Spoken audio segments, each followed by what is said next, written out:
Assalamualaikum warahmatullahi wabarakatuh. Good morning to all of you. Excellencies, distinguished colleagues and friends.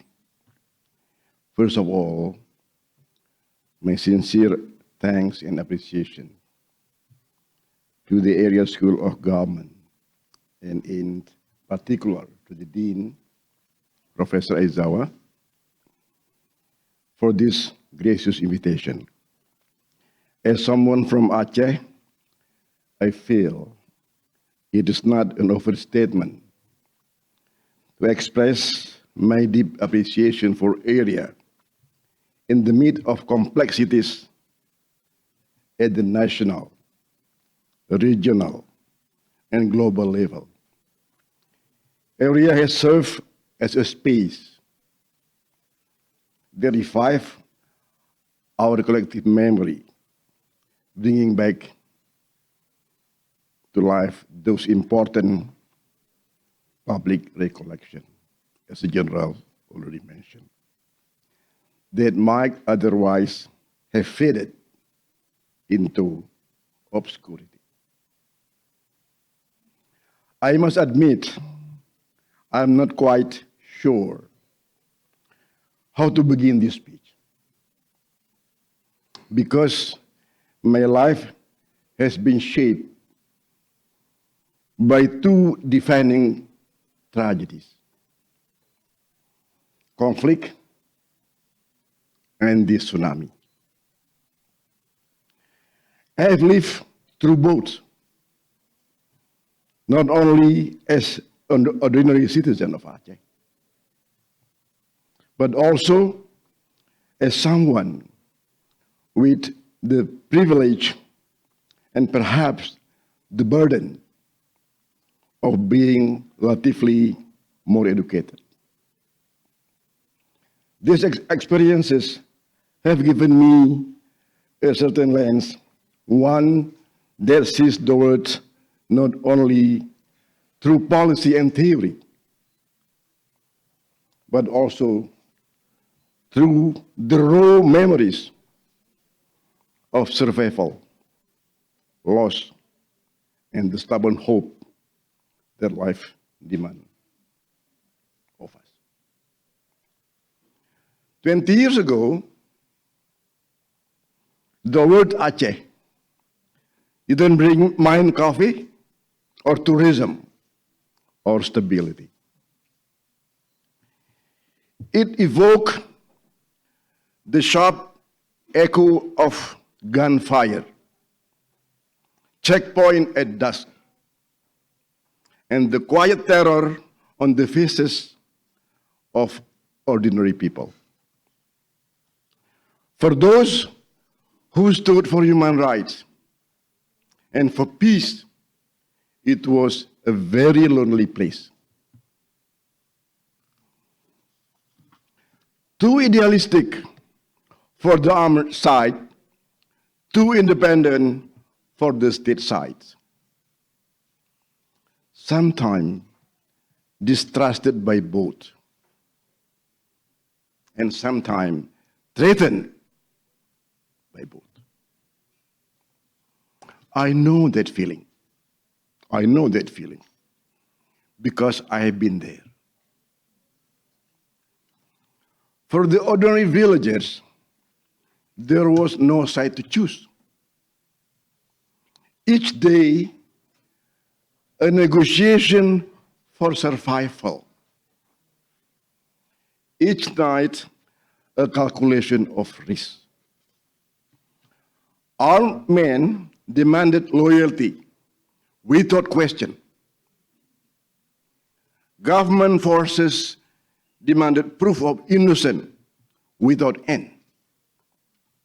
Then came December 24. At 7:58 in the morning, the land shocked. Minute later, the ocean rose in a wall taller than any tree. It swallowed the coastline. It erased the entire villages. It took more than 170,000 lives in Aceh alone. If war was a man-made disaster, the tsunami was a disaster from the heaven. And even so fast, it dwarfed human pride, it silenced human quarrels. And then came the world,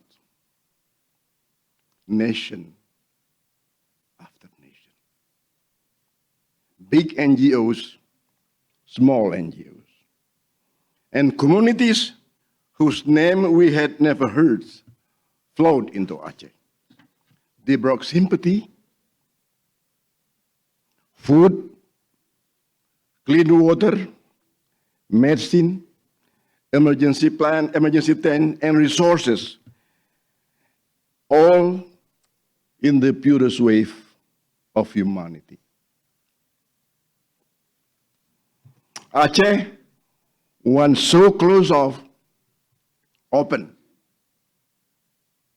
in an instant to the eyes of the world.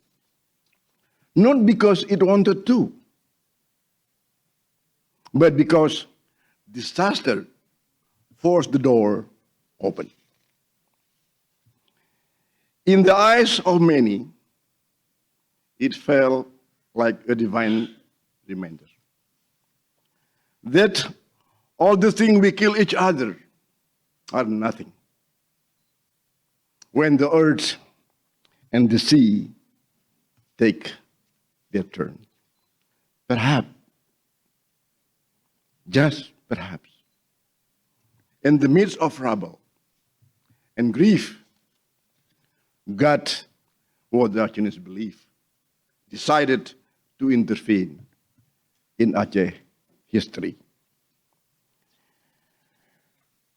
To send from very different corners Yusuf Kala and Marti Ahtisari. One, a son of Sulawesi, who understood the awareness of conflict. The other, a statesman of Finland, carrying the world's credibility. They were joined by Hamid Alaluddin, holding the pen for the Republic, and Malik Mahmud, carrying the mandate of the movement. They met not in the triumph of victory, but in the exhaustion of two different battles. The exhaustion of those who fought with guns, and the exhaustion of those who fought with state regulation and constitution. From that meeting came the Helsinki Agreement, not born from the joy of winning, but from the wisdom of stopping. Before Helsinki, there was a chain of hands that opened the way. President Habibie lifted the military emergency. Gus Dur, President of our right, did the unthinkable, unimaginable. He invited Geneva-based peace NGO, HDC, to explore talks between GAM and the government. President Megawati, signed COHA, that what General Bambang already mentioned. And then, for the reason that Bambang explained before, she applied a hardline military emergency And perhaps to escalate, as she said, in order to de-escalate. Then came tsunami. Then came the tsunami. President Susilo Bambang Yudhoyono with Yusuf Kala entrusted CMI and Marty Ahtisaari to bridge the peace.